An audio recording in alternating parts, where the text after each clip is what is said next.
सचनामा में आप सभी का स्वागत है। सरखाप सरजातीय पंचायत का आज दूसरा दिन है। लोगों की राय जानते हैं पंचायत को लेकर के कितना असर दिख रहा है। जी सीधे बात करेंगे। जी आपका नाम? मेरा नाम शाहिद आलम। शाहिद आलम जी, पंचायत का आज दूसरा दिन है।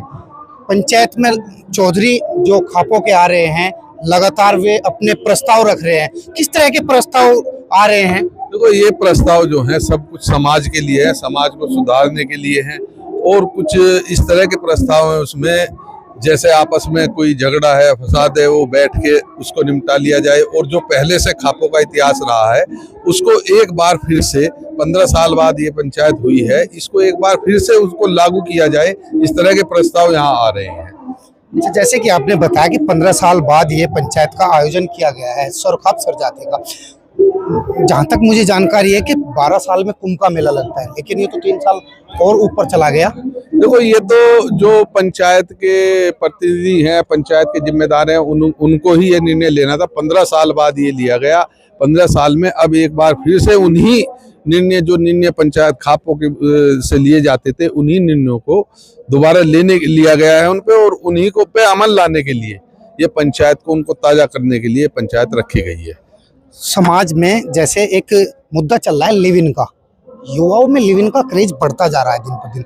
क्या समाज या खाप इस ओर भी ध्यान देगी? नहीं, ये ठीक नहीं है समाज के लिए। सामाजिक हमारा इस तरह का कोई होना, ये जो कल्चर है हमारा कल्चर नहीं है, ये बहुत गलत है। इस पे तो निर्णय तो लेंगे खाप के चौधरी, सभी निर्णय लेंगे इस पे, लेकिन ये मेरी व्यक्तिगत राय है कि ये सब कुछ गलत है।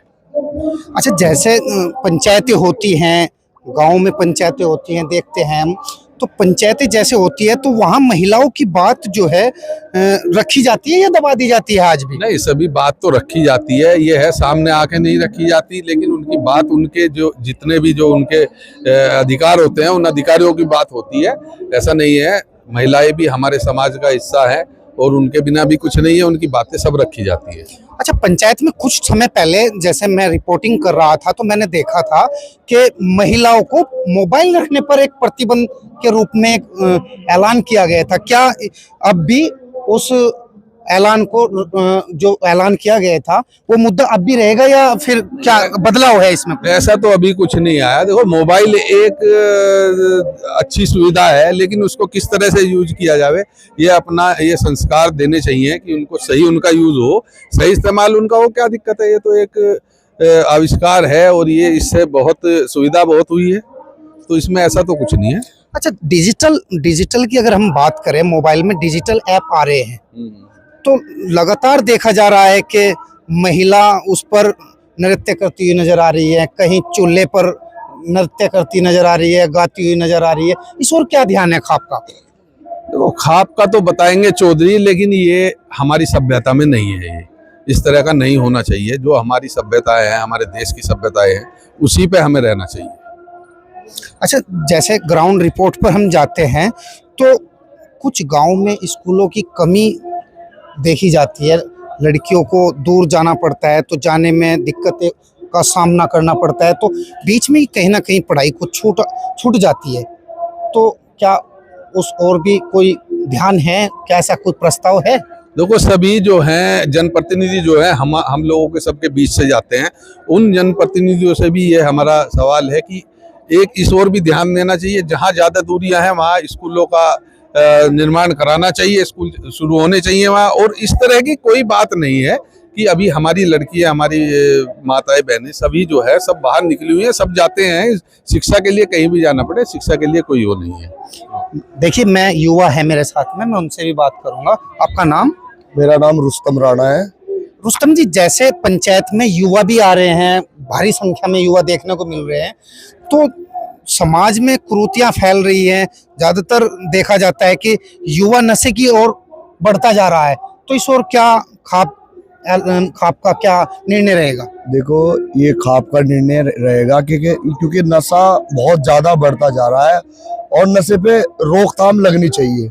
क्योंकि आज के टाइम में यूथ जितना भी है नशे की लत में, अधिकतर मैं जैसा देख रहा हूँ, यूथ जो है नशे की लत में लग रहा है। लेकिन ये चीज पर अंकुश लगना चाहिए और जो भी खाप का निर्णय होगा वो सर्वमान्य होगा। अच्छा, आपका नाम? मेरा नाम मुनाजिर पहलवान। तो मुनाजर जी, ये एक बात ये बताइए, जैसे महिलाओं में आज के दौर में एक फैशन बन गया है जींस का, दुपट्टा सूट एक लोक लाज शर्म मानी जाती थी समाज के लिए, लेकिन अब लड़कियों का पहरावा जो है वो जींस टॉप बन गया है, तो इस ओर क्या ध्यान है? खाप का यही खाप पंचायत का मकसद ही ये है कि जो पुराना कल्चर था लोगों का, उस कल्चर को किस तरीके से दोबारा उस पर लाया जाए। आज की कंडीशन इतनी खराब हो चुकी है, हमारी बहन बेटियों का मामला पहनावे का है या और इस तरह की बहुत सारी, जैसा भी आप मोबाइल के ऊपर बात कर रहे थे, मोबाइलों का भी इस तरह से यूज हो रहा है कि इसमें कहीं ना कहीं बहुत बड़ी खराबी चल रही है। और खाप पंचायतों की इसीलिए मीटिंग रखी गई है कि समाजों के अंदर सुधार हो, क्योंकि सुधार का मसला ही चल रहा है। अब से पहले अगर आप देखो, एक तो खर्चे हम लोगों के इतने बढ़ गए, खर्च हमारे इतने बढ़ चुके कि हमें बहुत बड़ी दिक्कतों का सामना आ रहा। अब से अगर 60 साल 50 साल 70 साल की जिंदगी में लौट के हम वापस जाते हैं तो एक आदमी कमाने वाला होता था और पूरा परिवार उसका बैठ के खाता था। एक ही आदमी की उस कमाई में ब्याह शादी सब कुछ हो जाता था। आज जो हमारी कंडीशन बन गई है, ये बन गई कि खर्च हमारे इतने बढ़ गए, ब्याह हो गए, शादियों के, मृत्यु भोज के, इनके मतलब इनमें फिजूल खर्चों में हम इस कदर उलझ गए कि इसलिए बहुत मसले खराब हो गए। इसका ही है जो हमारी जो खाप पंचायत चल रही चौधरियों की, इसी के लिए चल रही है कि इस पर कैसे रोकथाम लगे। देखिए, मृत्यु भोज का इन्होंने एक सवाल खड़ा कर दिया है, मैं जानना चाहूंगा जी, आपका नाम? मेरा नाम इफ्तिकार त्यागी। इफ्तिकार जी, एक खाप पंचायत में मंच से बार बार एक सवाल उठ रहा है, मृत्यु भोज क्या है? ये मृत्यु भोज, मृत्यु भोज एक बहुत गलत प्रथा चला दी, एक शोक का विषय है। किसी के घर में मौत होगी, किसी का जवान है, चलो बुढ़ा हो गया तो कोई बात नहीं, लेकिन किसी की जवान मौत होगी उसमें भी मृत्यु भोज चल रहा। उसमें अब जब पहले तो हल्का कर दिया था, बड़े बड़े आइटम बना रहे, शादी में इतना खर्च नहीं हो रहा जितना मृत्यु भोज में हो रहा। तो ये गलत दिशा की तरफ समाज जा रहा हमारा, तो हमारे चौधरियों ने इसमें गलत देखी दिशा को जाता हुआ, तो इसलिए पंचायत बुलाई गई। इस पर रोक कैसे लगेगी? इस पर रोक तो हमें लगानी पड़ेगी, इसे वहीं वापस ले जाना पड़ेगा दोबारा। अब इसमें हमारे चौधरी जो भी फैसला करेंगे, बुद्धिजीवी सभी बैठे हुए, ये कुछ ना कुछ इस पे सोच के विचार करेंगे, जो भी विचार करके बताओगे उस पर हमें चलना, तभी रोक लगेगी इस पे। जैसे दहेज प्रथा चल रही है, एक बार बार कहा जा रहा है कि दहेज ना लो ना दो, इसको कैसे देखते हैं आप? इसको देखते हैं, असल में अगर हमारा खुद का मसला आता है, हम सोचते हैं कि हम दूसरे का घर लूट कर ले आऊं, और जब हमारा नंबर आता है तो हम सोचते हैं कि हमारी कोई ऐसे लेगा। ये दहेज प्रथा का भी एक बहुत खराब मामला चल रहा। लोग इसमें अपनी जमीन बेच रहे, अपनी को अच्छी से अच्छी जगह देना चाह रहे। अगर इस पर सभी रोक लगा देंगे तो सबकी लड़की अच्छी जगह जाएंगी, और ये जमीन जो बिक रही है, जिसे बेच बेच के शादी कर रहे, ज्यादा बढ़ावा कर रहे, दिखावा कर रहे, इस पर रोक लग जाएगी तो समाज सही दिशा की तरफ आ जाएगा। अच्छा, मैं साहिद जी से बात करूंगा। साहिद जी एक मंसूरी समाज के एक अध्यक्ष थे, उनका ये कहना है कि अब जो दहेज की प्रथा है इसे इस प्रकार खत्म की जाए, ना तो हम दहेज लेंगे ना देंगे। वो केवल बात कर रहे थे कि हम डिग्री लेंगे और डिग्री देंगे, उसको कैसे देखते हैं? नहीं, वो बहुत अच्छी पहल है। अगर एक समाज, एक बिरादरी उसको लेके चलती है इस तरह, सबको उस बात पे ध्यान देना चाहिए। ना लो ना दो, भाई आज आप ले रहे हो, कल को देना भी तो है, ये भी तो फिक्र करनी चाहिए। तो ये खत्म हो तो बहुत अच्छा है। वो डिग्री की बात कर रहे थे कि हम डिग्री लेंगे और डिग्री देंगे।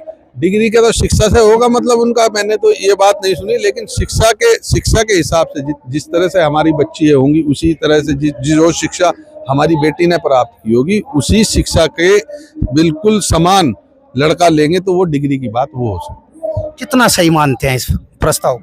नहीं, ठीक है अगर इस तरह से होता है, अगर, लेकिन इसमें समानता ये नहीं आएगी ना कि भाई अगर मान लो नहीं है, किसी की बेटी नहीं पढ़ी हुई, किस कारणों से, संसाधनों से नहीं थे उनके पास और वो नहीं पढ़ पाई, तो फिर क्या होगा।